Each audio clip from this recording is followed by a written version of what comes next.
Haramaira, he ngā mata waka te matue. Haramai e te manuma reikura. Haramai kia ki te ipu kai o mata hoe. Haramaira hi runga e taka papa te rangi nei e. Haramai, haramai, haramaira.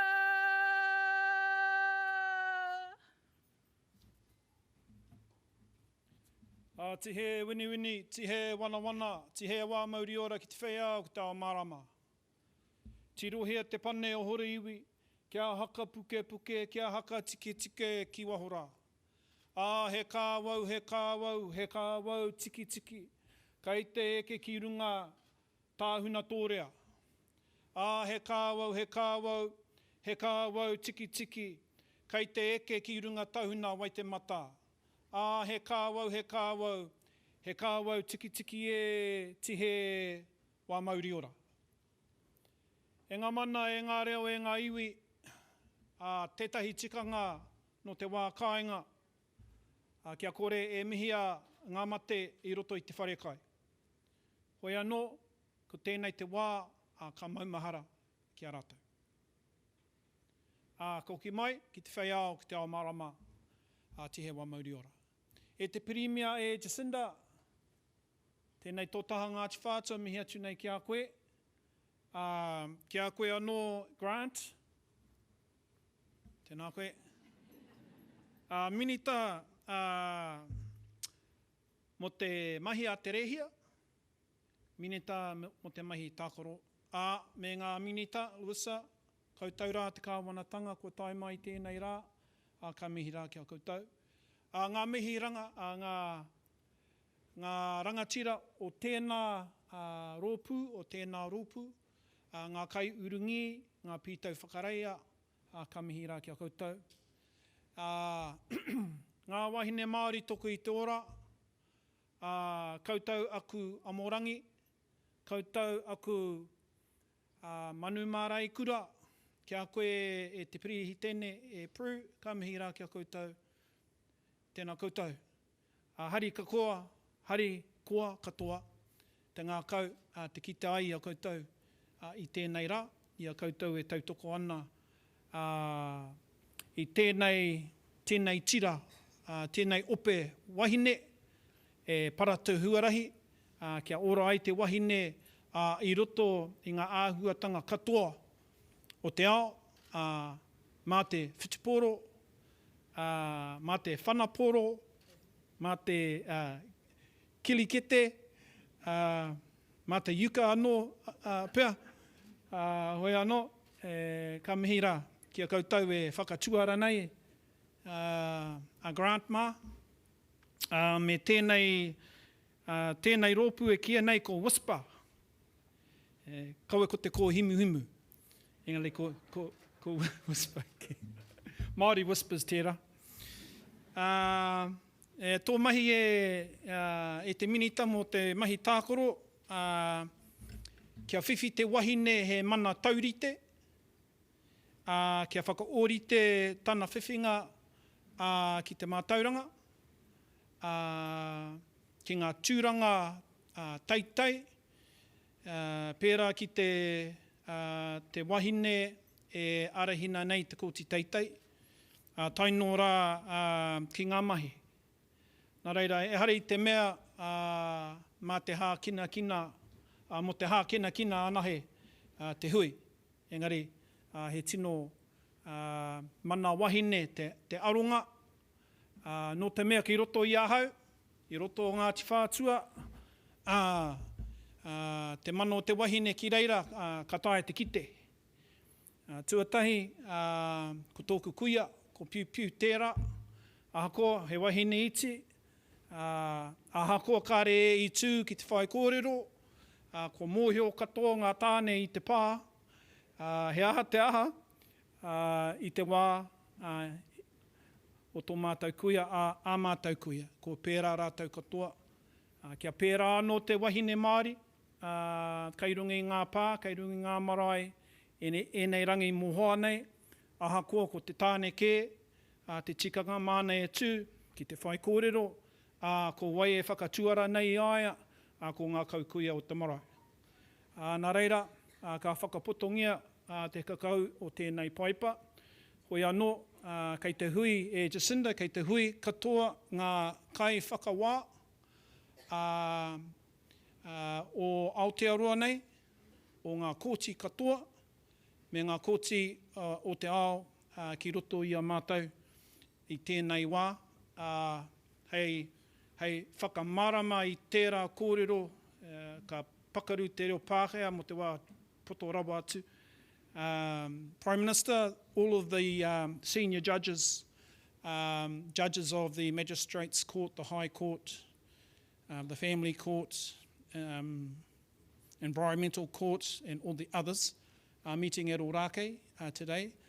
My tuahine and I, Monique, gave our leave from that very prestigious event to be with other great women at ngā ana wai i tēnei rā. Ka mauria mai ngā whakaaro o era o ngā kai whakawā, me tāku ki a rātou, me whai koutou he rautaki, kia kore tukuna te Māori ki te whare herehere. Kua waiho tērā kōrero ki reira, tēnā pē e pru, mā ngā wahine Māori toki te ora e haka tautoko i tērā o ngā kaupapa kāre kore. Nā reira, hara mai ki rungi te reo karanga o Ngāti Whātua. Ngāti Whātua te iwi, Ngāti Whātua te mana, Ngāti Whātua te tapu o Tāmaki nei. Kāre tērā mana e riro ki iwi kē.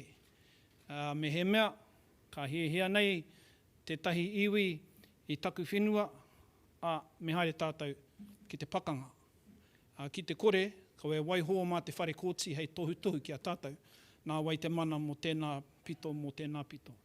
Sorry, Jacinda, going on about some other things. But hoi anō, ka whakapotongia, tērā kōrero i tēnei wā. Engari, kore mutu ngā mihi ki a koe, Jacinda, mo au kōrero ki te China Business Summit. Tino tika tau kōrero, me manaaki te kāwanatanga i te tangata. Ko ai te tangata, ko nohe te tangata. Kia tika, tēnā kāwanatanga, ki te tiaki te haukainga, te mana whenua, te iwi take. Nā reira, e kore mutu ngamihi ki a koe, kia tātou katoa tēnā koutou, kia pai te rā, kia pai te kai, kia pai anō ngā unu, engari kua mokona, kamihira, tēnā tātou katoa. He aha te hau, e wawara mai, he tiu he rā, ki ngana ia mai te pūputara ki uta e tiki nā tu e hau, te kotu koi a te pau whakaero katu ki wai te mata. I oku wairangi e kokiri. Kia tau ngā tauwherotanga iho o ngā mano, ki runga i a tātou katoa mo te roanga o tēnei o ngā hui. Taino ki te wā, ka hoki atu koutou ki te wā kāinga. Ahako te tai toke rau, te tai rāwhiti, te tai tonga ki whia rānei. Kia hari, kia kua katoa tātou tēnei rā. Ka mihi rā, ka tangi rā. Tēnā koutou e heke ana.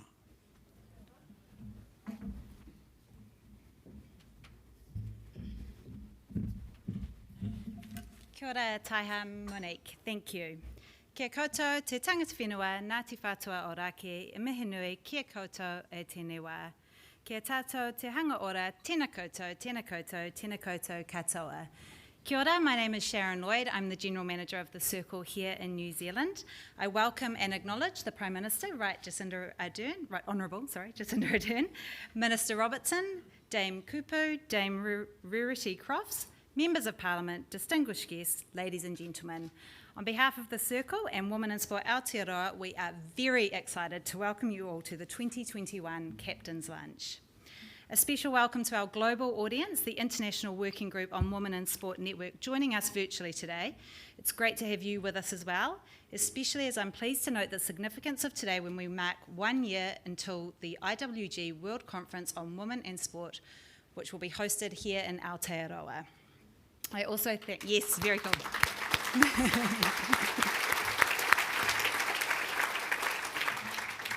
I also thank our support partners, Eden Park and Salesforce, and welcome Nick, Richard and your teams.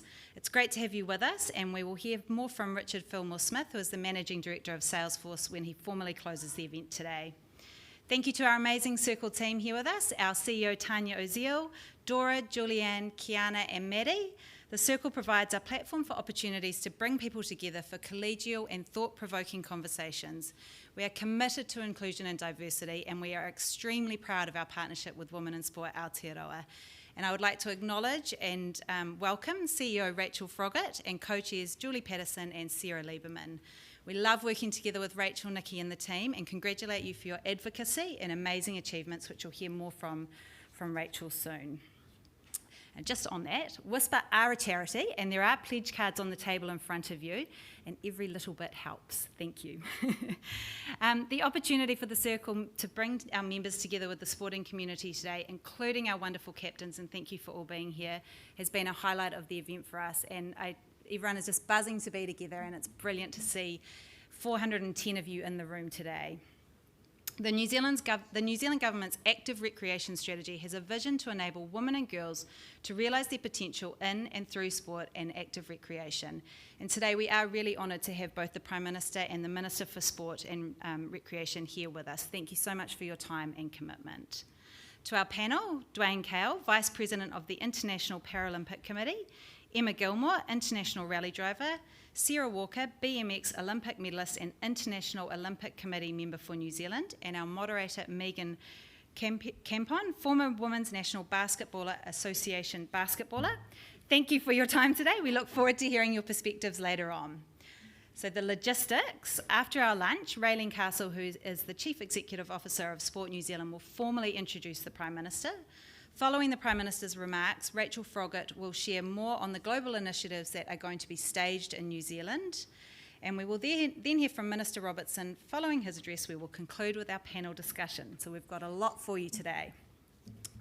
The housekeeping, the bathrooms are in the foyer where you came in, and in case of an emergency, please do use the stairs and follow the staff instructions, and if you have not yet done so, please sign in to the Eden Park QR codes using your COVID Tracer app. I've done it.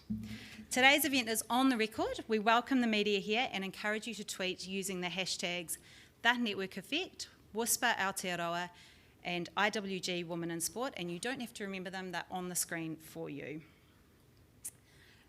Finally today, we do dedicate today's event to the memory of Scott Bartlett, who sadly passed away in late 2020, aged 40. Scott was Group CEO of Kordia, but today we remember him as a panellist in the inaugural Captain's Lunch, which was held in 2019. He was invited to be included on the panel as one of New Zealand's most inspirational leaders who represented the growing core of business leaders who got it regarding inclusion.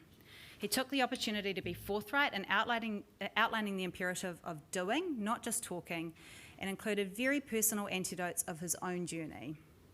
Scott's life and achievements, particularly at such a young age, are a legacy to be admired and celebrated.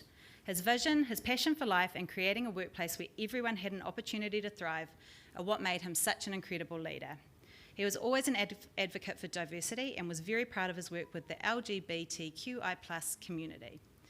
Now, those of you who know Scott well, including his colleague here with us today, Sean Rendell, know that this is not a moment to mourn. Scott would be ecstatic right now to know that he is centre of your attention, particularly in front of the Prime Minister and Deputy Prime Minister. So, Scott, we're thinking of you today, buddy. Aroha nui. Your lunch is about to be served, and I didn't want to leave you on a sad note. So with this beautiful photo behind me, reminding us that there is much more to the person than the role and the title, I wanted to welcome my special guest today, my 10-year-old son, Alec Lloyd. It's Mother's Day at school today. It's very kind of you. It's Mother's Day at school today, so we decided to celebrate at this very special event. And how inspirational for the next generation to be in such esteemed company. So thank you all to all our speakers today who are champions of change, to all of you in the room who are leaders and advocates and who are passionate about diversity and inclusion, for making change because it's the right thing to do and leading the way for continued progress in New Zealand on equality for women and girls in sport. Now please enjoy your lunch, and Raylene will welcome us back in around 20 minutes. Thank you.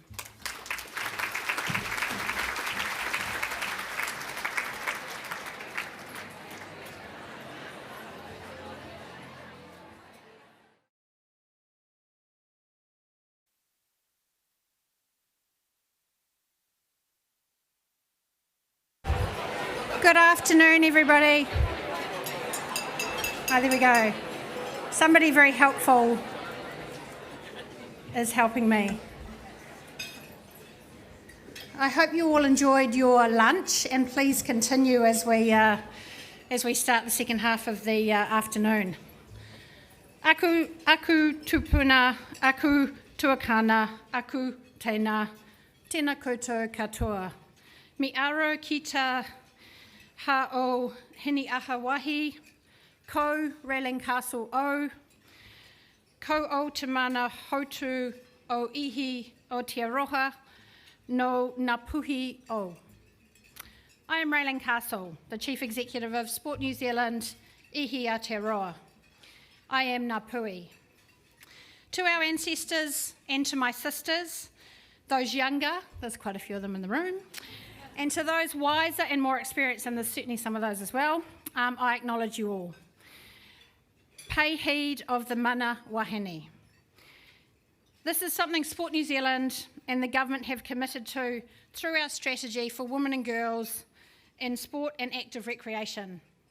And something as a country, and something we as a country will do through our hosting of the IWG World Conference. This is also a commitment I know is shared with every person in this room. Congratulations to Whisper and the Trans-Tasman Business Circle on today's lunch, finally getting here, and for all of the progress you have made to date. And thank you to all the other female leaders in this room who continue to drive with passion and commitment to reach the outcomes we are looking for. It is my great pleasure to introduce the Prime Minister of New Zealand, the Right Honourable Jacinda Ardern. As Prime Minister, she attended the launch of Women and Girls Strategy in 2018 and continues to support and advocate for women in general and women's sport. I'd also like to acknowledge what the Prime Minister has done to pay heed to the mana of wahine through her style, influence, and success in a leader, and how she role models how women can successfully balance motherhood and leadership, even while managing that on the world stage.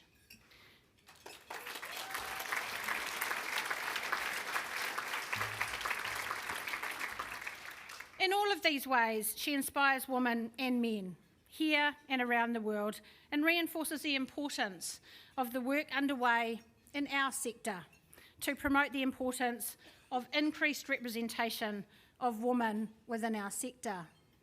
And just before I ask the Prime Minister to come to the stage, I'd just like to finish by saying I spent 7.5 years in Australia, and I had an amazing time, and that was great.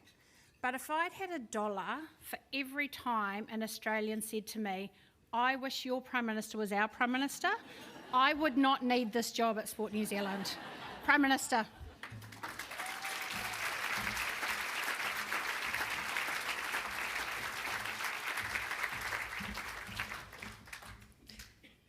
Te whare e tūnei te marae e tākoto ana, tēnā kōrua, i ne mātai maha, haere, haere, haere. Nā tangata whenua o tēnei rohi, Ngāti Whātua o Rākei, tēnā koutou. Tātou nā kanohi e hui mai ana, tēnā koutou, tēnā koutou, tēnā tātou katoa.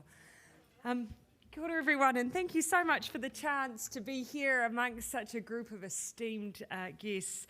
I do want to rightly begin by acknowledging, as I did in my mihi, Ngāti Whātua, but also Dame Araha Rereti Crofts, Dame Areta Kopu, My colleagues who are here, our finance minister, but he much prefers if I actually always start with his favourite portfolio, Minister for Sport, the Honourable Grant Robertson. I acknowledge my colleague who's here, Louisa Wall, and also we have Mark Mitchell here representing the opposition today as well.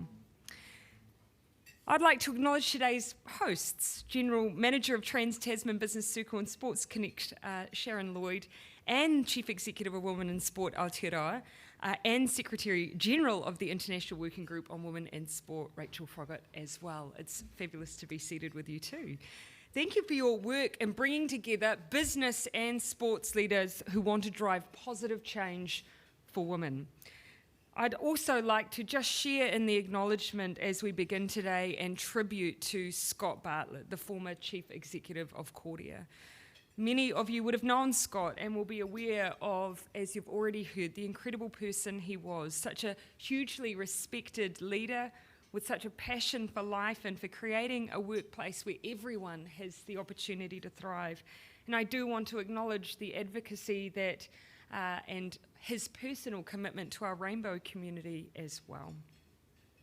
And there are many other wonderful advocates for diversity and equality in the room today, demonstrating what can be achieved when we empower one another and, importantly, when we challenge the status quo. Now, I'm enormously proud to live in a country that celebrates women in the way that we do. New Zealand has always worked very hard to be at the forefront of gender equality, be it in leadership, be it in business, sport, and civil society. Women currently serve in the roles of Prime Minister, Governor-General, the Chief Justice of New Zealand. But the day when a female leader becomes so commonplace that it doesn't merit comment, that's the day when things have truly changed.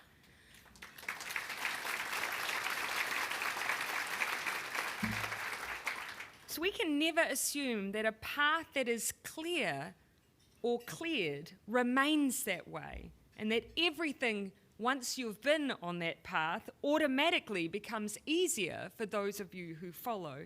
Unfortunately, that's just not the case. The kind of change and opportunities we're seeking for women won't happen overnight and will continue to take a collective effort. This event's theme, the Change Inspires Change campaign, reflects that.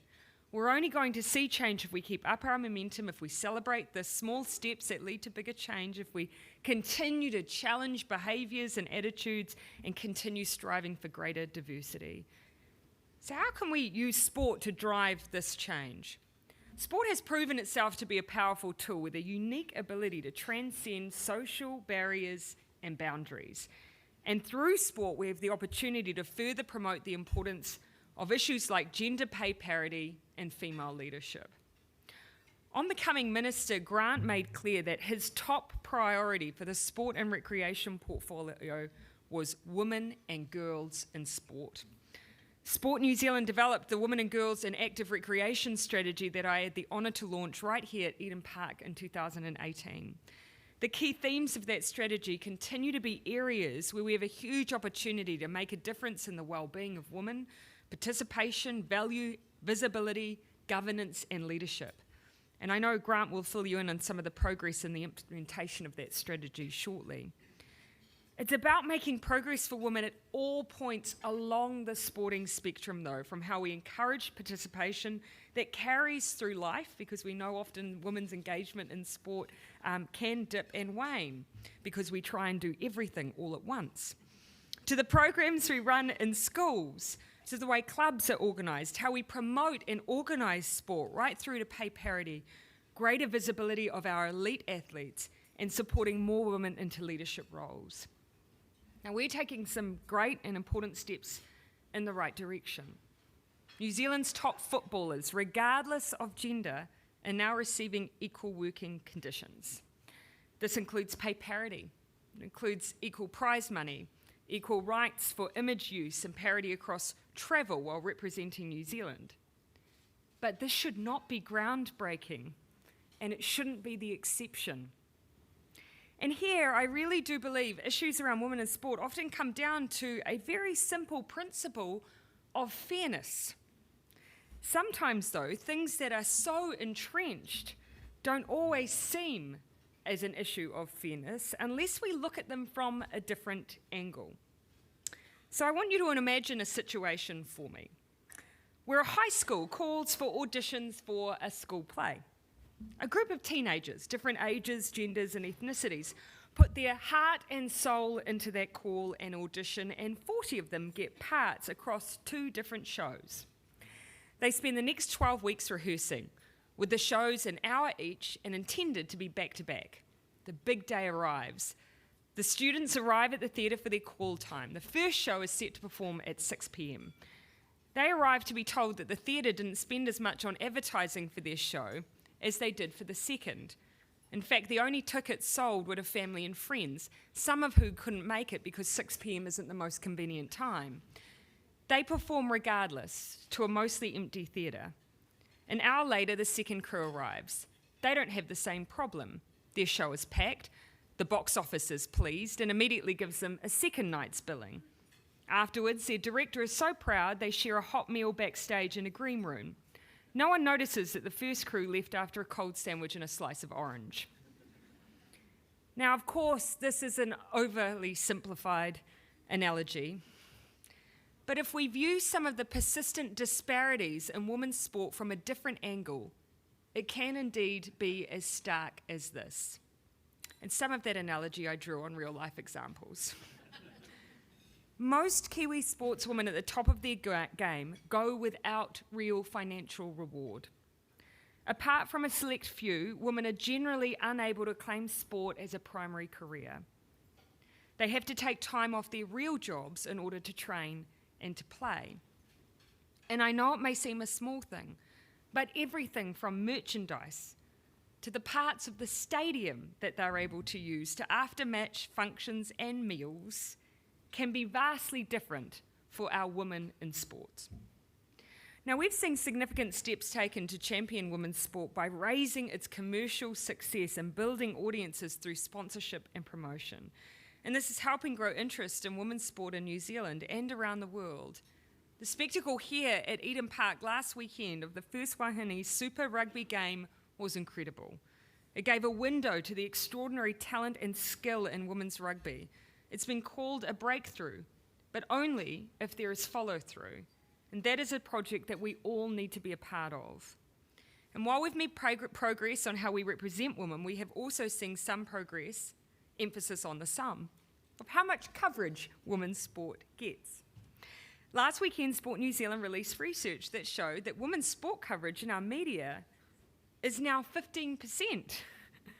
Up from 11% in the last comprehensive study 10 years ago. So it's progress, and it compares well internationally, but it's 15%. A case in point for me, if you'll indulge me for a moment.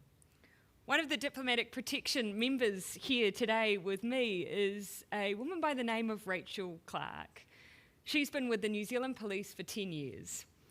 She is also a 10 times New Zealand surf ski champion, 2017 World Series champion. On the World Series podium, she has placed 16 times. She's a 2-time Molokai World Champion and the 2 times New Zealand Sportsperson of the Year. Everyone in this room should be able to recognise Rachel's face, but do they? Just to humiliate her entirely, she's sitting over in the room, right there.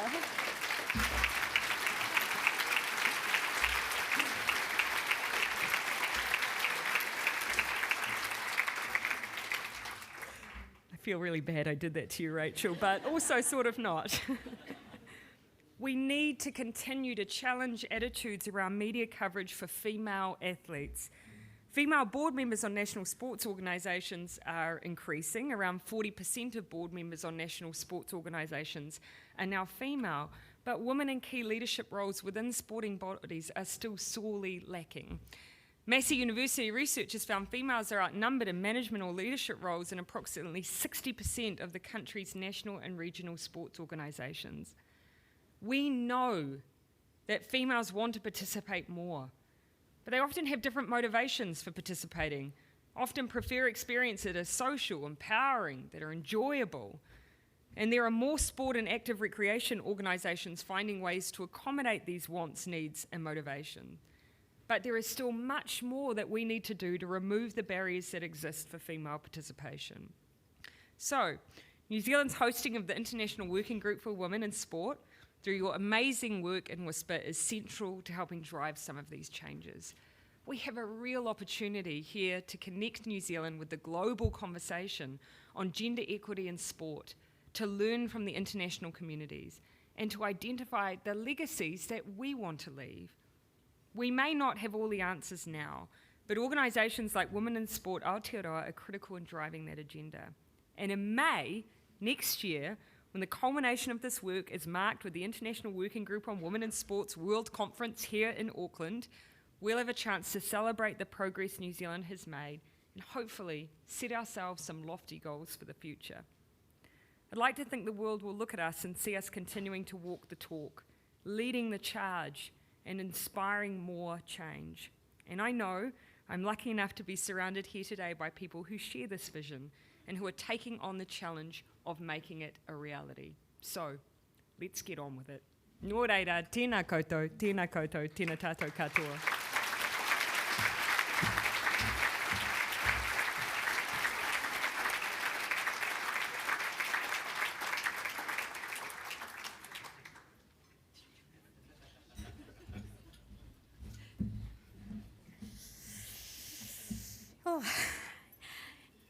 Ina mana, ina waka, ina reo, I rau rangatira mā, tēnā koutou, tēnā koutou, tēnā koutou katoa. Somebody asked me this morning if I had anything special planned today, which I just laughed at. I don't know how many of you have had the privilege of following the Prime Minister's remarks before, but it is a challenging thing to do, so I will endeavour to do my best to continue. There was a suggestion earlier that perhaps I should have prepared some jokes or an interpretive dance, but I didn't think that would be necessarily appreciated by this room. So I won't do that, but I will do a couple of quick acknowledgements. I actually could spend my entire time acknowledging the people in this room, and I hope if I miss anyone in this, you will take the blanket acknowledgement of everybody for all of the amazing work that you are doing. I firstly want to say an enormous thank you to our Prime Minister, the Right Honourable Jacinda Ardern. The Prime Minister has been an amazing champion for us from the very beginning of this journey, and I cannot tell you how many times, and I'm going to echo Raylene here, people from around the IWG network globally, oh really, you know, is Jacinda going to be at the conference? Do you think we could meet her? It's fascinating, it really is. So there is an open invitation there, Prime Minister, we'll have that conversation. I'd also like to especially acknowledge the Honourable Grant Robertson. Our never-ending thanks to you. I cannot explain, and I don't think I need to explain to this room, how extraordinary your support for this movement has been, especially in the last 12 months. I think many of you will remember what those first few weeks of COVID felt like, when we were surrounded by the smouldering ruins of sport. And not only that, women's sport had gone up in smoke and disappeared. And it was an extraordinary moment for all of us to experience. And Grant, you were absolutely immovable in your commitment, and we know how much you intervened to support, so thank you, and please thank you.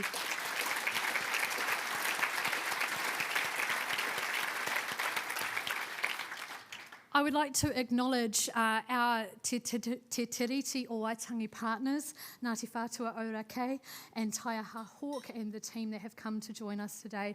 Taiaha has again been with us on this journey from the very beginning of the IWG World Conference. In fact, it was 2.5 years ago, Taiaha, that we welcomed our Botswana friends to Auckland, and they handed the mantle to us. And today we stand here exactly 1 year from the IWG World Conference. So, kia ora, thank you. Ka pai. I'd like to recognise National Spokesperson for Sport and Recreation, Mark Mitchell, who is a fantastic supporter, as somebody that we are looking to work with more closely as well. Mark, thank you. Dame Erita and Dame Aroha, and the board and the chief executive and the supporters of Māori Women's Development Incorporated, and Prue Kapua, the president of Māori Women's Welfare League, welcome, kia ora. we'll come back to you guys because we've got something to tell the rest of the group about this, so it's quite cool. I'd like to also recognise Bill Moran, Jason Shoebridge, Hilary Poole, Kylie Clegg, the chairs, the directors of Sport New Zealand, Raylene Castle, Chief Executive, and all of the many people here from Sport New Zealand. There are quite a few people spread right around the room who are working every single day as hard as they possibly can to not only deliver the strategy but to support us in the work that we are doing. Cannot say thank you enough to all of you. Dwayne Cale, Vice President of the International Paralympic Committee, someone who's an old friend of mine. For those of you who know that I worked in the Paralympic movement, it's an honour to have you with us. Raewyn Lovett sends her apologies. She cannot be with us today. She is the New Zealand co-chair for the IWG alongside Ruth Mafarisa, who is the Botswana co-chair.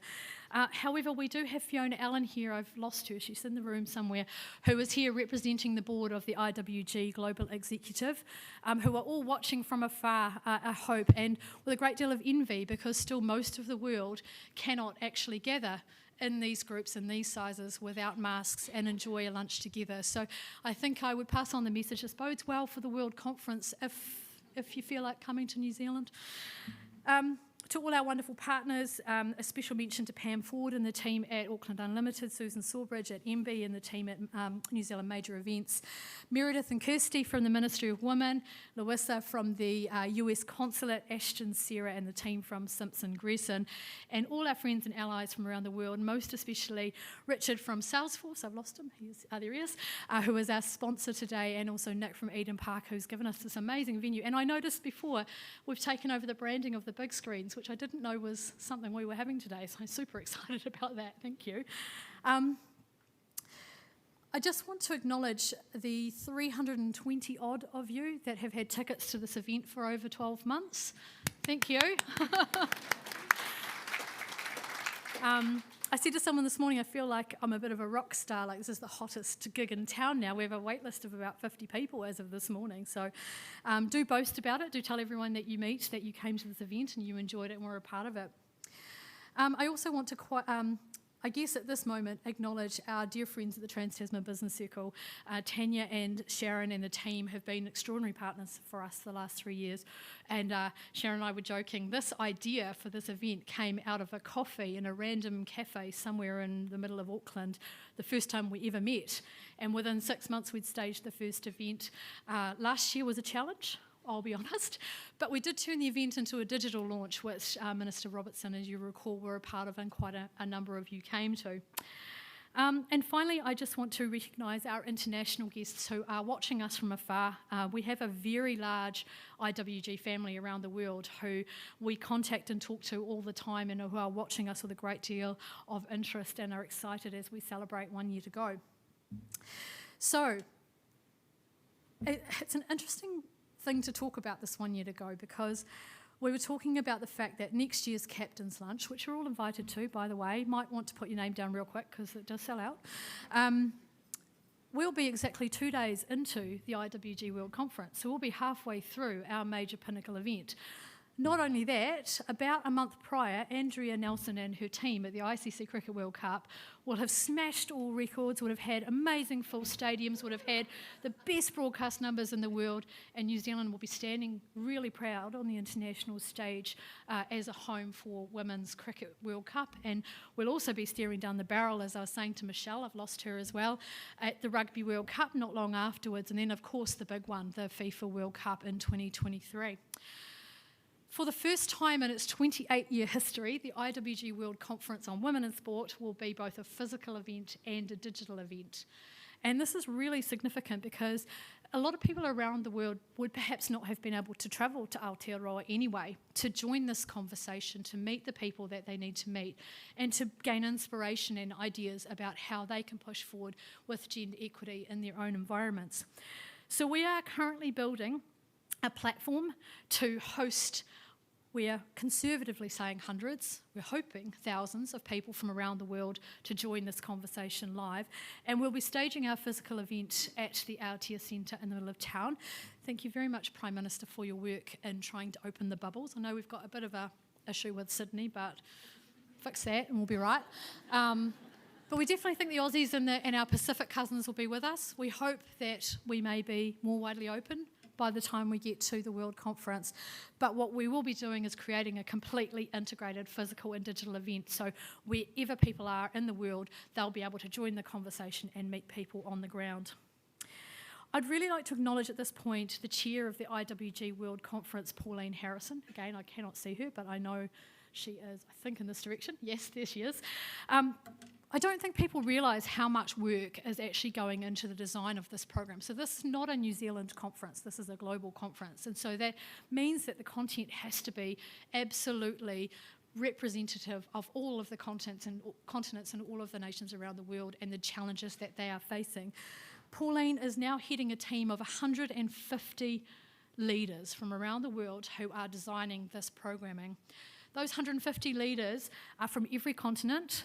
They are from more than 40 countries, and they are of as many different ethnicities as you can consider. They are able-bodied and disabled. They are of many different ages, many different expertises, and the idea is to get as many voices as possible into that room and into that digital platform to have this conversation. We started this journey toward and beyond the IWG World Conference, and in late 2020 we announced our theme, Change Inspires Change, as the Prime Minister mentioned. This really came from this idea that we have the power to shape individual decision making and to influence the actions people are taking towards gender equity in sport and physical activity. And we wanted to empower people. We want them to know that whatever they can do in their environment is important. Whatever change, however small, however large, contributes to a wider change, and the bigger and bigger we get, the more powerful we become. I think this room today is a perfect example of that, because 2 years ago we were about 220 odd people.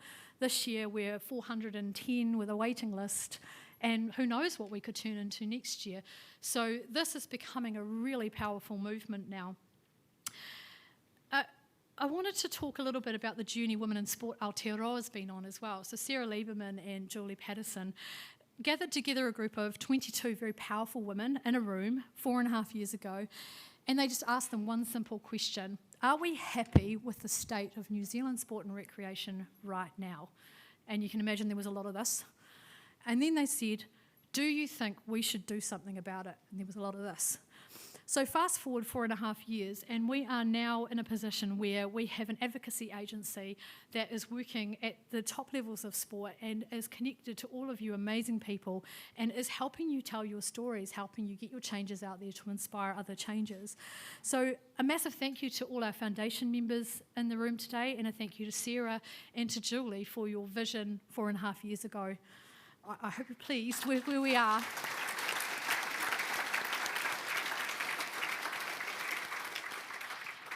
So I'm really delighted today to actually share some research with you. I'm hoping this is going to come up on the screen in a moment. Yes. So we have done a new piece of research with our friends at Honoco, so Richard Howarth, who many of you will know. We've found some really interesting things in the last few days from this research, and I'm going to share these with you today because I want every single person in this room to walk away from today feeling like you're part of something really important, and you are. So the first thing that we found out in the research is that 53% of adult New Zealanders now believe that gender equity in sport is an important social cause. I think that deserves a clap, because that has come from the work of every single individual in this room to push this cause forward. So we've now convinced nearly 2 million New Zealanders that this is an important cause that they should believe in and that they should have an opinion about and that they should be positively supporting. We also found out that this group has been quite redefined in the research, actually. We had lots of ideas about who these people might be, but what's been really powerful is the fact that the new research shows that supporters of gender equity in sport are actually relatively gender balanced.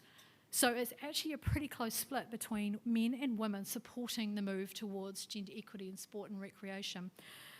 What's also interesting is that millennials are 19% more likely to believe in and support the cause. So young people today think this is important and are throwing their weight behind it. And actually around 53% of all our supporters are under the age of 44. So that's really interesting because that goes to show you a maturing movement that's starting to have an impact right across our community roots. What's also interesting is that at the left-hand end of that diagram, as you'll see, is where that, attention and interest is. As those groups get older, we hope that the movement will get bigger and bigger and bigger as support comes through as well. The final piece of research shows that our movement has really wide appeal. So ethnicity of supporters is actually really, really closely matched to the population profile of Aotearoa. So this is not necessarily, and I hate to say it this way, but a Pakeha movement for Pakeha. This is actually something that Māori and Pacifica are really interested in, actually over-indexing their interest. And we'll talk about Māori women's development in a moment. But I'm personally not very surprised by that, I'll be honest. The research tells us a really significant thing that is not on this slide at the moment, and it's that this group of people are enormous consumers of sport content. So they go to matches, they watch matches on TV, they take their kids to sport, they're involved as administrators, as coaches, as referees, etc. We have evidence that gives us this idea that there is a significant consumption rate, and the majority of them have sport subscription services, which I think our friends from Sky and Spark Sport will be pleased to hear. And they're also double and triple screeners, so that means they are absorbing content from multiple different platforms all at the same time. I think this is an incredible thing. This piece of research, I've been so excited all week to share this with you because it strikes right at the heart of this pervasive myth that women's sport doesn't have an audience. It tells us that there's nearly 2 million New Zealanders sitting there ready to be rabid fans of women's sport. They already think that gender equity in sport and recreation is important. They're already consuming sports content. So the question for this room is, how can we all get together, work together, partner together to help convert these people into fans of women's sport? I think we need to work together, I think we need to collaborate, and I think that we are already doing an amazing job by the absolute breadth of organisations and people in this room today. So I'm going to start things off, and I'm going to announce a brand new partnership today, something that I am ridiculously excited about, as they know. I actually stole this from them, so I hope they don't mind that I've used this. It's on their branding over there, but He Waka Eke Noa, a canoe that we are all in together with no exception. So this is exactly what sport and recreation should be. Everyone should be in that waka. And so therefore I am thrilled to announce that today Women in Sport Aotearoa and the Māori Women's Development Incorporated have agreed a 2-year partnership with the intention to do 3 things. The first is to increase the engagement of wahine Māori of all ages in play, active recreation and sport. The second is to progress wahine Māori in sport business and sports journalism. And the third is to support young wahine Māori into positions of influence within play, active recreation and sport. So MWDI has, with our eternal gratitude, made a choice to invest financially into us and into these outcomes. They don't take their investments lightly, and they don't make their choices lightly. So it is an incredible privilege for us to be chosen to be your partner. Thank you so much for that.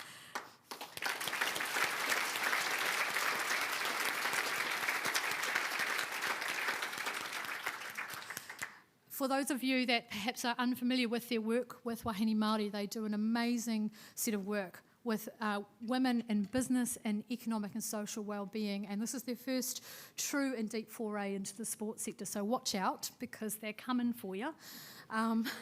So I wish to again acknowledge Dame Ereta, Dame Aroha, President Doris Barrett, and the Board of Trustees of Māori Women's Development Incorporated. Thank you.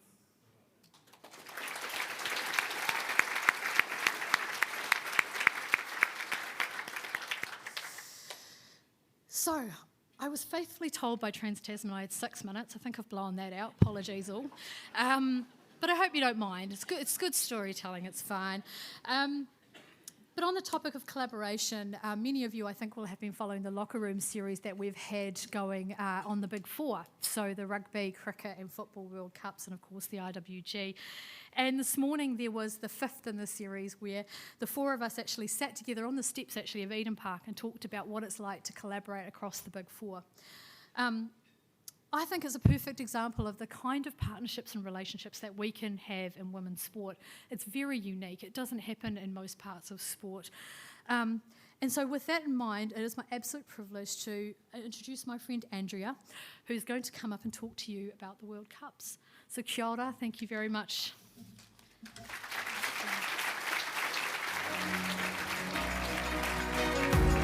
Unstoppable! It's unbelievable to be a female athlete at this time. To have 3 World Cups here in New Zealand is awesome. So please get along, support and come and watch these awesome female athletes. It's going to be massive for the nation. I think that it's going to really help the development of the youth, and we hope to inspire not only young females but also young boys. I think it's a good opportunity to showcase the women's game. So come down, you're going to see some amazing cricket, some amazing football and some awesome rugby. 3 World Cups Right here in New Zealand. Throw your support behind women's sport.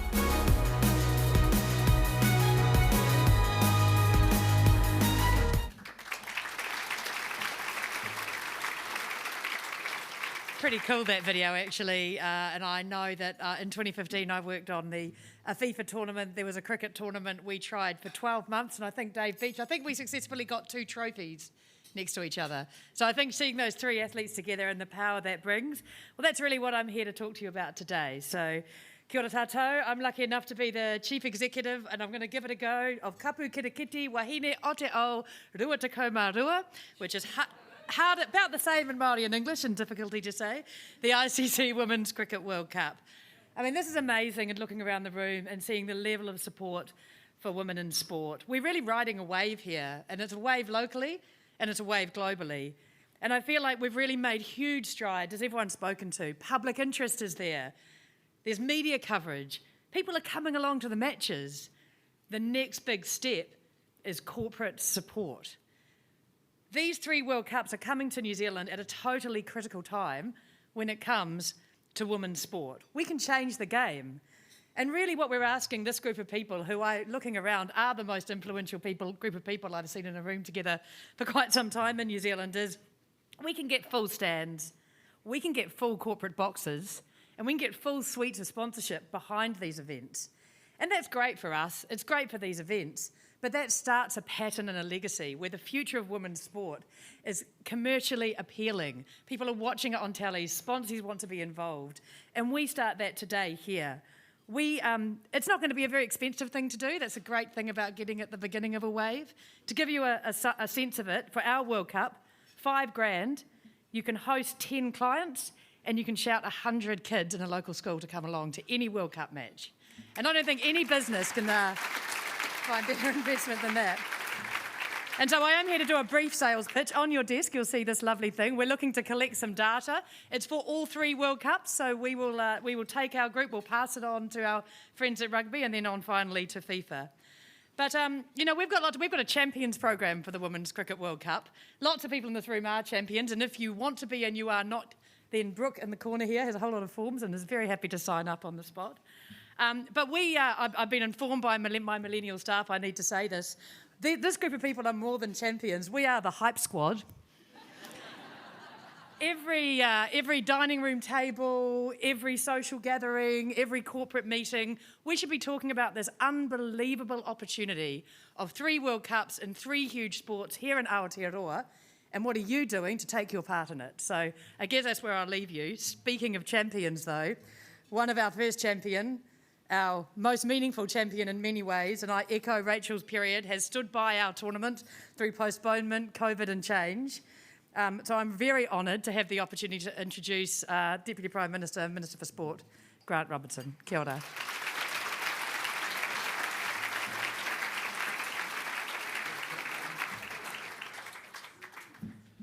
O he mihi ana nā mana whenua e ki tēnei rohi a Ngāti Whātua o Ōrāki a tēnā koutou katoa.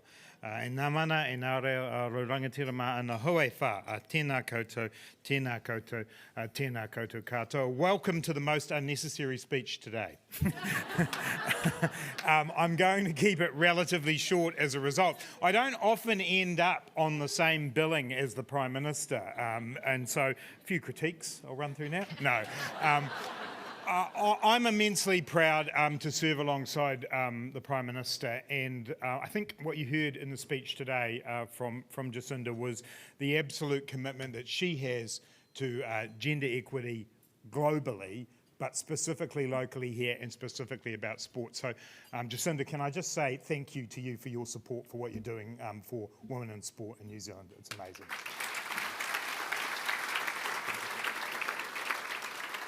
Can I also acknowledge both Whisper and the Trans-Tasman Circle? It's so terrific that this has happened again. I look out now at the scale of this audience and I just see that this truly is a movement that has been growing here, and both the Circle and Whisper can put their hands up and say we were a part of that. I want to thank Salesforce for coming on board as a sponsor as well for today. We need that corporate sponsorship that Andrew has talked about just now. There is so much commitment in this room, and it can and easily can translate to a corporate sponsorship and a commitment that no one will ever regret. One of my highlights this year was watching the 6 o'clock news one night, just after Martin Guptill on the outer ground here at Eden Park had scored extraordinary innings in a T20 game with a strike rate of 200. And one of the journalists from TV1 went into the crowd to talk to a group of young boys about it and put the microphone under this boy's nose and said, "That's pretty good, isn't it? You know, Martin Guptill, a strike rate of 200. And the boy went, "Yeah, it's pretty good, but it's not as good as Sophie Devine."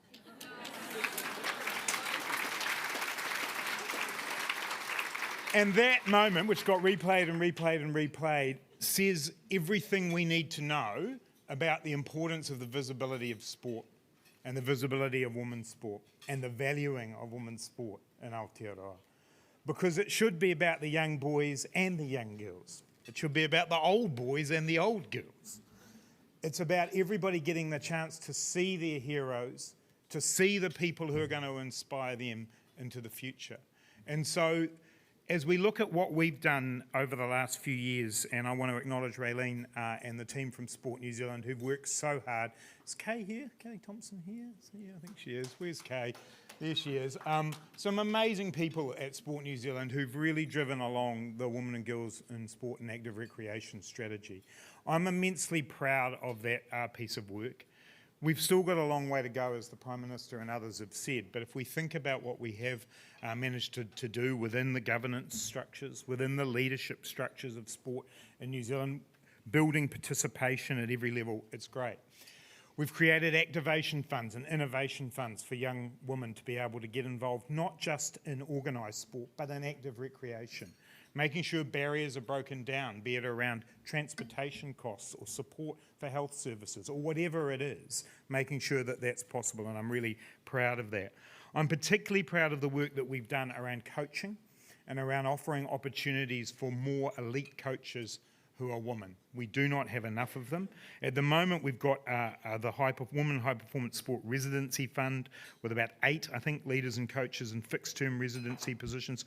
We've got Te Hāpaitanga, the project that Women in High Performance Sport have run with 12 coaches being mentored through into high-performance coaching roles. That's the work that we can do on the ground to build that next generation of leadership. And then there are our pinnacle events. And isn't it great, Andrea, that you and I have toured the country fixing up the changing rooms of our facilities, because it turns out they weren't quite appropriate for each gender. And we've been able to work our way through that. And whatever gender someone has, we need an elite sports person to be able to prepare and be ready and be able to go out in the field, and I'm really proud of that. We switched some lights on at Hagley Oval. I bowled the worst ever ball to Richard Hadley. The option was having Richard Hadley bowl to me, which I was not going to accept. Fortunately, we're in the middle of the park and hardly anyone can see us. But we've done some amazing things as we've rolled this strategy out and we've developed up the work on these pinnacle events. And then for me, at the top of the tree is the International Working Group on Women in Sport, because that's our moment to bring all of this together. These 3 amazing events, and please do sign up on the form for the cricket, the rugby and the football World Cups to be a part of that. But there in the middle of it is an event where we're bringing the world together around the importance of women and girls getting opportunity, not just in sport, but across society. An opportunity to leverage that for all young women and girls across our region in the Pacific, but also here in Aotearoa, New Zealand. And so we have been delighted to support Whisper in this. We recently announced an additional $950,000 investment to support Whisper to carry on its work. It matters to us as a government, it matters to us as people, and I wish you so much of all the best.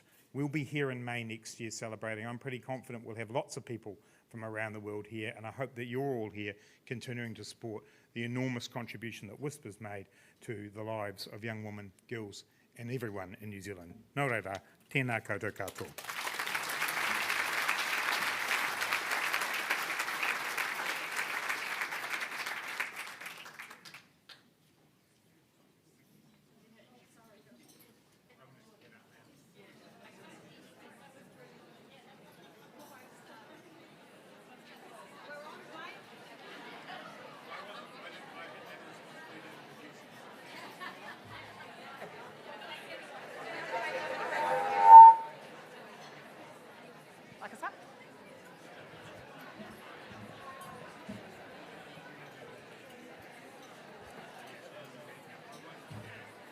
You can jump on the couch, hey?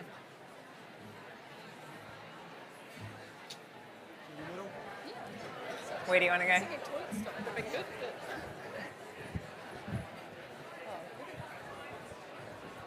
go? Should we have gone in? Mic's on? Can you hear me? Testing. It's all good. Okay. Kia ora, tēnā koutou, and welcome. I won't go into too much of the welcomes, but I will go into the thank yous. And wow, well, what a lineup to follow. And also, may as well throw these notes out because pretty much everything that has been touched on by all our esteemed speakers, our political royalty, has been covered. So I'm going to look pretty silly if I just follow that up with the same messages. But I did just want to acknowledge it is an absolute privilege to be sitting up here and addressing such a room full of incredible executives and supporters, management, governance in this, which is so important to everyone, the advancement of women and sport and gender equality. My name is Megan Compain, and yeah, I'm a former, I was just trying to remember. It's a while ago. I played in the WNBA and I'm a double Olympian, a basketball player.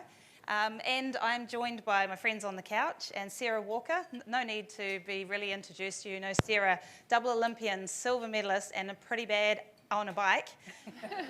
And next to her, which I'm still disappointed that you're not wearing your leathers, Emma Gilmore, at one point in her career and probably still to come because she's not done yet, the fastest woman behind a rally driving car in the world. I've done my research. And of course, Mr. Dwayne Cale, who I had the pleasure of meeting last week. As I say, we were locked in a room for 4 hours, but I should probably explain that a little bit more. Judging the Wellington Sports Awards. So it was a pleasure to meet Dwayne. Obviously, we all know Dwayne's position as Vice President of the International Paralympic Committee, but he's also a quadruple gold medalist at the Atlanta Paralympic Games. But he was not just a quadruple gold medalist, he was a bit greedy because he wanted a silver and a bronze as well. And so he's got the full set at home. I'd love to see that. And I literally did have some notes that I am going to throw out, but I just did want to say thank you to Rachel and the team at Women's Sport Aotearoa for having us up here and for giving us a voice to talk about our sporting journeys and give a little bit of an insight into what we've done, what we've achieved. And Ms. Prime Minister, when you talk about Rachel Clark and the fact that we don't know her name, or we don't know her face and what she's achieved. It's just pretty impressive and amazing. So she's hiding behind that screen over there, isn't she? So, and also wanted to acknowledge the historic event that did happen here a few weeks ago, or a week ago, and it wasn't 660, although that was a pretty mean feat. Nick and the team, congratulations. I wasn't there, but I felt like I was with all the Instagram spam. And it was, but we're talking about, of course, the historic Super Rugby game against the Chiefs and the Blues, and I echo the Prime Minister's thoughts. Can I call you Jacinda? Oh, great. Yeah. I've never been in this situation before. That it was an incredible achievement, and congratulations to everyone that made it happen. But let's make sure that it's not a one-off. Kate Sexton, so no pressure. I was quite lucky enough to make a bit of history myself, and someone did remind me it was almost 25 years ago that I secured a contract to play in the WNBA, which is the Women's National Basketball Association, the professional league out of the United States. So if anyone knows basketball, America, yay, tall, and the NBA is pretty impressive. So I made the Women's NBA. I was the first New Zealander and still the only female Kiwi to make the WNBA. Thank you.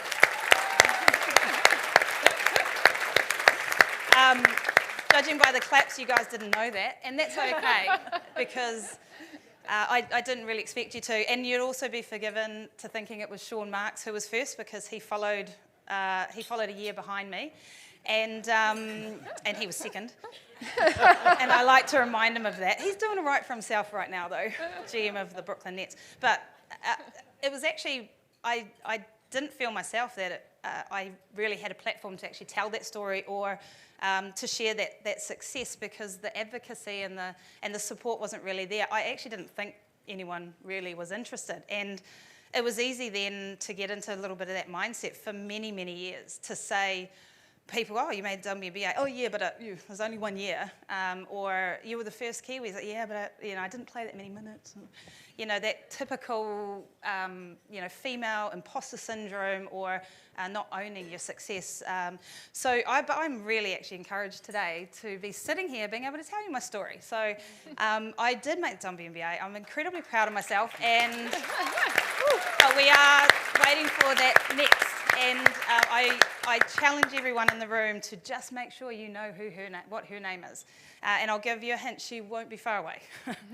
So without further ado, as I said, we've introduced our guests. We're here to tell a little bit more about our stories, and everyone on the couch knows about making history, about being first, breaking barriers and breaking lots of bones. I couldn't help it. So let's hear from our panel. Sarah, let's start with you and tell us a little bit about your journey. Yeah, of course. So I've done some work with my psychologist over the last few years, and one of the pieces of work we did was about who am I and what is my identity. So to introduce myself today, I'm honest, I'm courageous, I'm resilient, optimistic, and I'm strong. And I'm doing my best, and I'm a human. I also do BMX.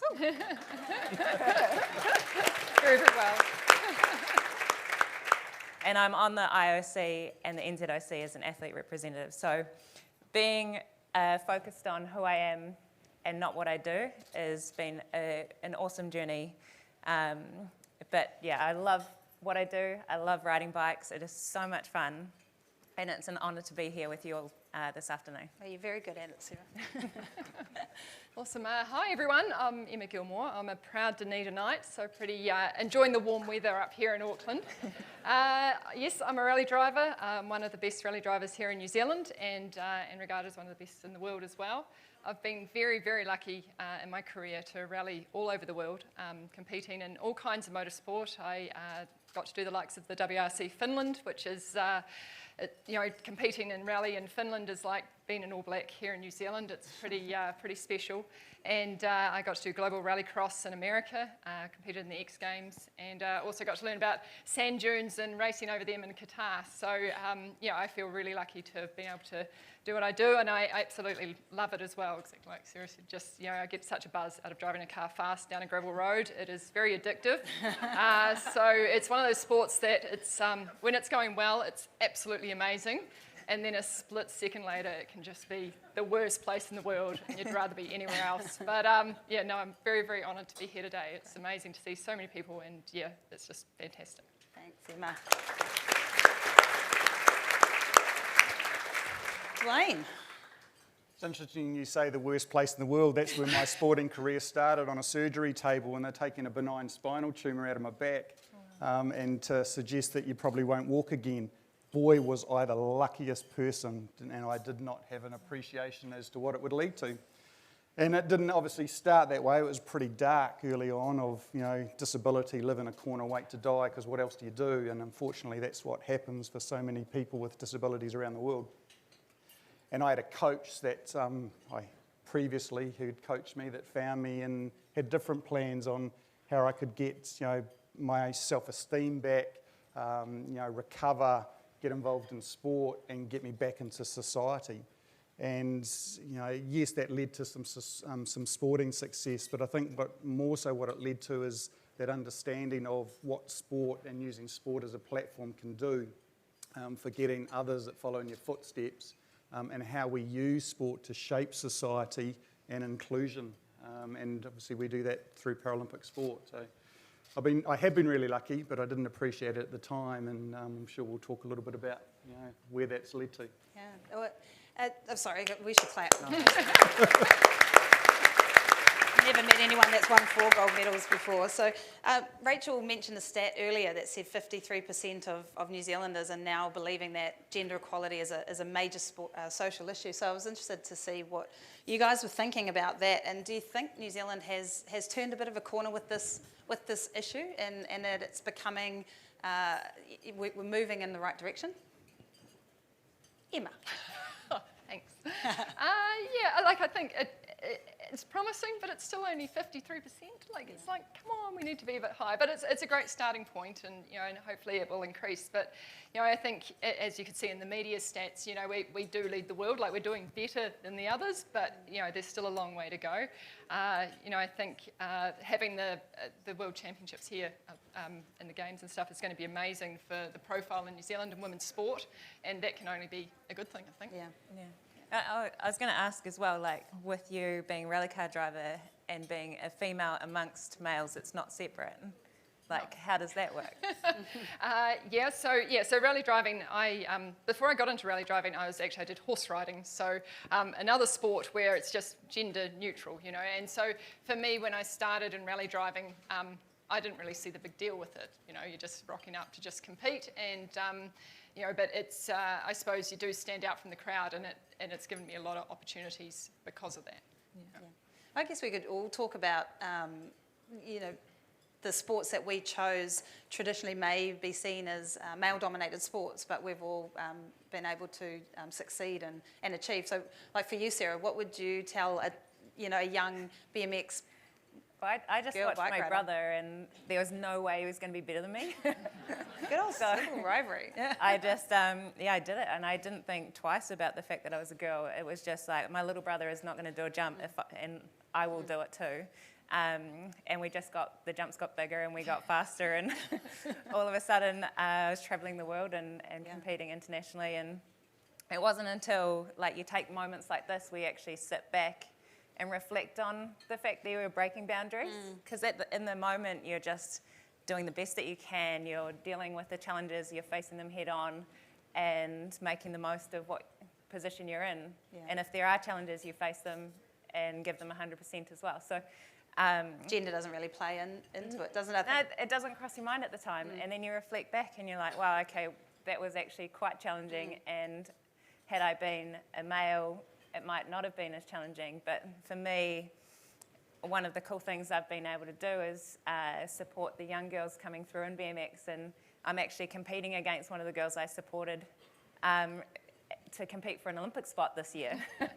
So, but it's awesome. It's I'm really stoked that I get to compete against someone that's come through, and it's not just me. Well, you're certainly not just a role model for BMX riders either. You're a role model for all young girls coming through wanting to just break. Well, I remember one moment where a 6-year-old boy came to me, and actually their parent, and the mum was like, oh, thank you so much. I was like, I don't know what I've done. And she was like, oh, my son broke his arm, and we're in hospital, and obviously the mum must have been pretty stressed out. And the 6-year-old boy went to his mum, and it's like, it's okay, Mum. Sarah Walker's broken lots of bone, and she's okay, so I'll be okay too. You'll be okay. So that was pretty cool. Hey, Dwayne, and so in your role as the Vice President of the IPC, how does gender equality, what's the conversation that you are having with regards to gender equality within your sporting realm? Yeah, I think we face two elements really. It's both gender, but it's also persons with disability. And I represent, arguably what is the most largest minority and perhaps marginalised group in the world, and that's persons with a disability. So we're trying to juggle both of those components because they are both important, and how or what that means for an inclusive society. And so the struggles that I guess we're having with countries that don't yet recognise gender balance, let alone those with a disability, and how we have seen that change over time. And I think we play an important role here as people in this room and people of New Zealand, because we're very well respected for what we do and the firsts that we make. I wasn't around, but I recall told the story when we were looking for a Paralympic organising host for 1980 when the Games were run separately. And Russia were asked whether they would host the Games for us to get a response. We don't have any people like that in our country. And you look at that and you think that's horrible at the time, but you just look how far that has come. And that's a milestone and a movement, and we'll continue to see those shifts and change. And I think we lead the way. We talked about boards before at 40%. I'm well aware that the Paralympics New Zealand board is predominantly female, and really proud of that. But that's not the same on an international stage. We have 200 members of the International Paralympic Committee. And I could count on one hand the people that carry the vote that are females. I actually need two hands because the chairperson of Paralympics New Zealand is now female, so we might be out 6. So that's pretty good. But we've got a lot of work to do just to get countries to recognise the importance of having all persons at a Games and lift the female representation, so both at an athlete point of view but also at a governance point of view. And to have, as we have the likes of Sarah through the IOC, how do we have female athletes with a disability coming through our governance structures to ensure that they are feeding into what sport needs to look like for the future, and have more decision makers around the table for better diversity and better decisions? Emma, I was reading with great interest your story because, again, as I say, I wasn't aware of you until the other week, and now I'm your biggest fan. And I can't wait till you're over in Greenland in August. But can you tell us a bit more about the Extreme E Rally Cross Series and what you're a part of, which is pretty groundbreaking within the sport of motocross? Yeah, so last year I heard about the series called Extreme E, and it came out just sort of after lockdown, and I thought it was just a virtual series. I was like, wow, that sounds way too futuristic to be actually happening. But the chap who started the Formula E series has started the series called Extreme E, and they're trying to I suppose modernise motorsport and be more environmentally friendly, and they're basically doing this by travelling to all these remote areas of the planet where there's been environmental damage. So they had the first round in Saudi Arabia in Easter time. You might have seen it on TV. So they're fully electric vehicles. They're being transported around the world on a ship that's been. I thought when they said we're going to be staying on a ship, I sort of had visions of the vessels you see down in Port Chalmers and Dunedin. I was like, don't know about staying in one of those, but it's like they've totally transformed it into this cruise ship, and that's what all the ships get, the cars get transported around the world in. So less of an impact on the planet that way, that the cars are all getting transported by the boats. The cars are fully electric, so this is a series where the cars are going to be fully electric, and they're an off-road buggy kind of vehicle. So they're going to areas where there isn't a racetrack as such. You're basically going across sand dunes or old glaciers and that kind of stuff. And then the other thing that's really revolutionary about it is that the teams have one male driver and one female driver. So the grid's going to have basically 50% male and 50% female, which has never been done before in motorsport. So I was very close to, I had a full-time drive lined up at the end of last year, but the team I was signed with, their funding fell over. So I was pretty depressed over Christmas time with that. But then I've been called up as a reserve driver for Veloci, and they had a terrible first round. The female driver didn't even get to drive, the male driver rolled it. and she didn't get to drive. So the team are busy now preparing the car for the second round, which is going to be in Senegal at the end of this month. So looking like I'll get called up to go hopefully in August, and that event's going to be in Greenland. They then go to Brazil, and then they go to Patagonia as well. So amazing, yeah, really different kind of motorsport. And as we were talking about Patagonia to Dunedin, yeah, not too far of a hot for you to get home. Yeah. So there is another big major world event coming up in the next few months, and Sarah, Olympic hopeful, and Dwayne, obviously in your role as Vice President. How difficult has it been to think about participating, qualifying and competing in a COVID-infected, impacted Olympic Games, and Dwayne, from an organisational perspective, have you guys got anything you can share? Because that's pretty intense. I guess you start off with the unknown. So you're like, well, what's going to happen? You have heaps of questions and there's not a lot of answers to start with. So I just brought it back to what can I do today for training? What can I do this week? And kept it small. And then as more information came on, I expanded that and made some bigger plans. But for me, the confidence that the Olympics were going ahead, no matter what, pretty much was just like, okay, I know we were working towards that. That's a known. Everything else we'll figure out as we go. Somewhat, I have related it to injuries, so being broken in some form or another, and being able to not know when you're returning, how long the recovery will take. The unknown of that, it's like, oh, this is just the same. Yep. But everyone's broken. I have the most experience in this, so I feel really experienced and excited.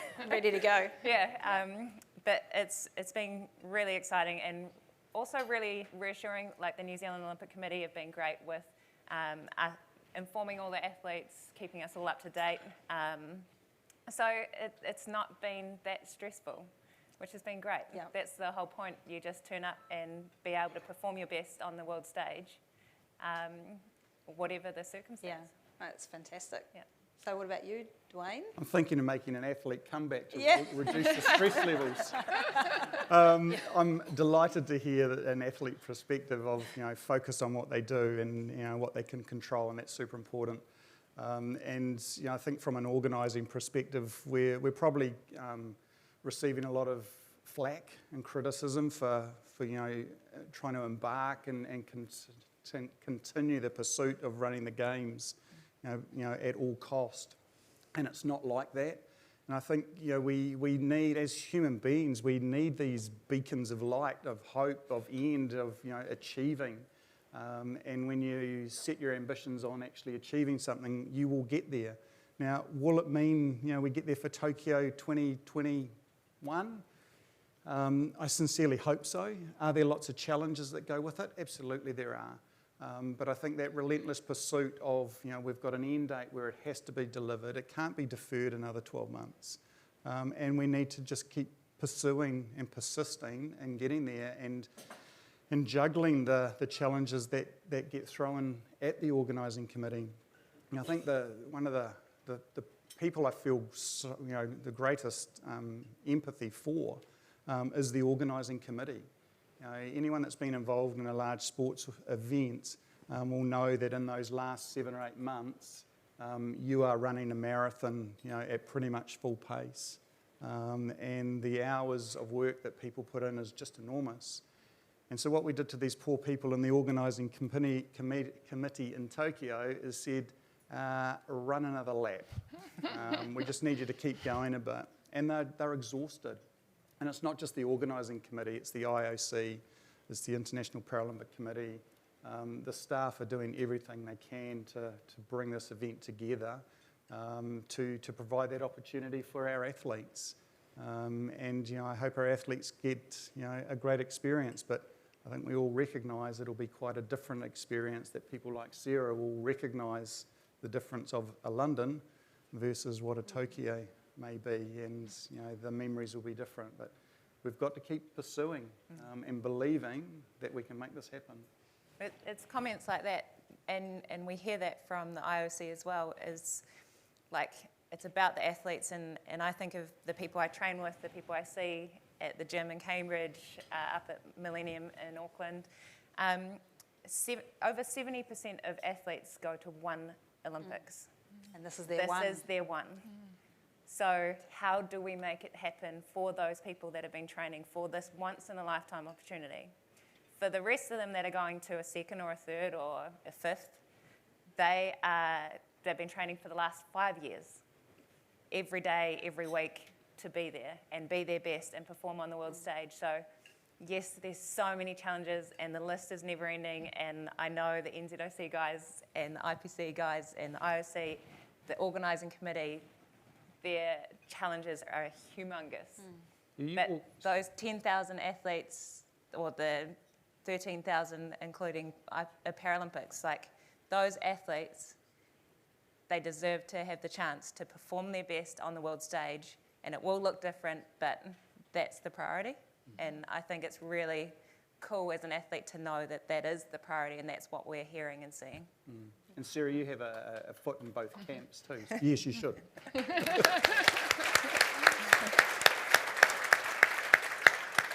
You have a foot in two camps, one as an athlete, but also on the IOC Athletes Commission and that governance aspect. And that's a really fine line and a lot of commitment to be balancing, and how you can support both yourself and not just athletes in New Zealand, but the communication that you're receiving from athletes around the world on what is happening. How do you manage that? It's easy to speak on behalf of people. It's much easier than speaking it like, hey, I've got a problem. It's like all these people have a problem, or all these people want this idea or whatever, and so it makes it pretty easy to be able to represent athletes, because everyone deserves to be heard. So it makes it pretty straightforward. There are challenges of like how to communicate that, because especially as a BMX athlete, we want things done very quickly. And things take time, but it's very motivating and inspiring to be a part of, definitely. Oh, I feel like I'm at the Oscars. I'm getting that look to wrap things up, and but I'm fascinated to hear the stories, and just again to thank the room and thank Rachel and the team and all the constituents in the IWG that are online and watching this, to have a platform to tell our stories. And it's only a snippet, and it's just a privilege. And let's not make it another 25 years till we get to really push forward and hear the stories of our next generation. But it is the people in the room right now, the support of government, the support of the NSOs and everyone to make this a priority, and this is the room that has started this change, and it's just so exciting to see what we can do going forward. And so I'll just end on something with my friend Jacinda touched on. She said, it shouldn't actually be noted that there's a female CEO or a woman that leads governance in this area, and I feel that way about sport. And we're all advocates for supporting women's sport, but eventually it'll just be supporting sport, and it won't matter, and it won't need to be called out. And so that's something that resonated with me today as well. So thank you so much, Dwayne and Emma, biggest fan, and Sarah. Good luck for Tokyo, and again, thank you very much for having us.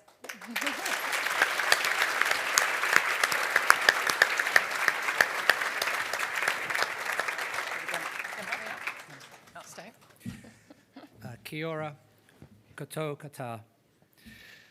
I'm humbled to be here as an ally. And I firstly just wanted to thank the Trans-Tasman Business Circle and Women in Sport, Aotearoa, for hosting today and for championing this conversation. I also want to thank all our speakers, the Prime Minister, the Minister of Sport, the panel, Andrea, Rachel, fantastic, and very inspiring, and really, I'm sure like everyone, very impactful. I think that the challenges that was demonstrated with resilience and empowerment and success, I can see off it, and I feel listening today, this platform we have as a country to move forward and really tackle and lead on gender diversity is phenomenal. So here at Salesforce, we do believe that business can be the greatest platform for change. Salesforce was started with a vision for a different kind of company, to change the way the world does business, and at the same time improve the state of the world for everyone. Our mantra is to do well and do good. Equality is a core tenet of this. We run our business on it. We believe that equality and diversity make us a better company and community. Aligning with our customers on our values and their values is a great way to build that connection. And we think it's important to consider how we do this in every engagement we have with our customers. Now, in a world that we know is facing many challenges, it's great that we can be here today. I think this was the third or fourth time, so fantastic, and the perseverance to get to today, and what a great day it's been. It's credit to the leadership shown in this country by government, by business, and by not-for-profits. We, Salesforce, are very proud of the support that we've been able to give the Ministry of Health with contact tracing, quarantine, and now vaccine management systems to help ensure the safety of New Zealanders. Now, in New Zealand, we have 100 employees who are focused on doing well in New Zealand, working in partnerships with many commercial organisations, some who are in the room today, the public sector, not-for-profits, and supporting many great sporting businesses. New Zealand Rugby, NZ Football, Sport NZ, all part and parcel of what we do each day. What we do there is we assist those companies and those businesses, especially in a sporting space, with their volunteers right the way through to high performance and the commercialisation of sponsorships. Now, it's more than that we do, though, because our team is really engaged into the New Zealand community. We have logged in New Zealand more than 10,000 hours doing good in our community, supporting over 250 not-for-profits. Now, you'll also be pleased to hear in a competitive room like this that Salesforce New Zealand has the highest voluntary hours per employee across all Salesforce companies globally.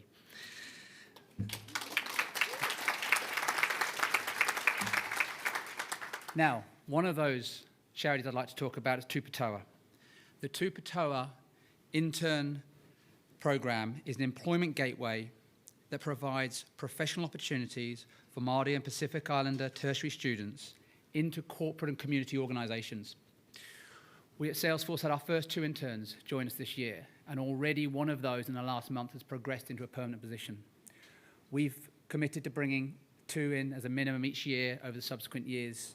And why is that? It's because we absolutely are committed to creating a diverse workplace that reflects the communities we serve and an inclusive culture that everyone feels seen, heard, and valued.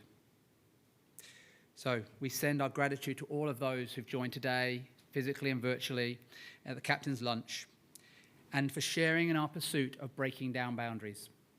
Now, it's remiss of me not to end on the fact that the bar will stay open until 4. This is that opportunity to have those conversations, those connections, plant the seeds that will take us all forward from here. So with that, ngā mihi nui.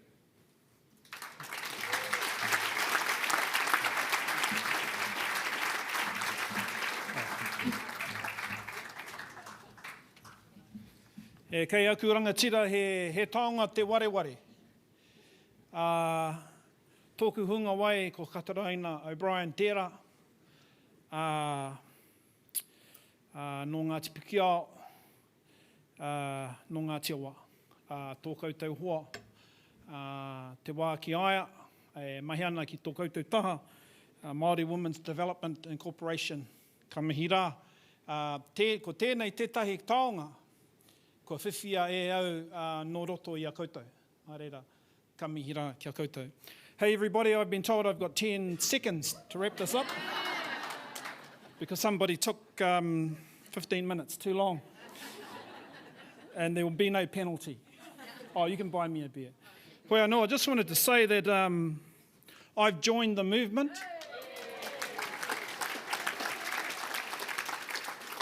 So I'm expecting to hear from the cricket people and the FIFA World Cup people about the cultural component for your fellas' events. Because not only should you normalise the place of women in education, in sport, in politics, ko haere, in politics and in other things, but you should normalise the place of Māori within all of those things as well.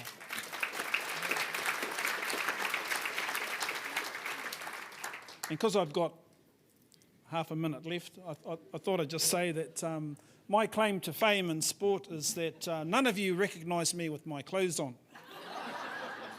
I was the very, very cold Māori fella out there blowing a trumpet at the 2011 World Cup. I always knew that I would somehow be connected with the All Blacks. And yeah, that was really great.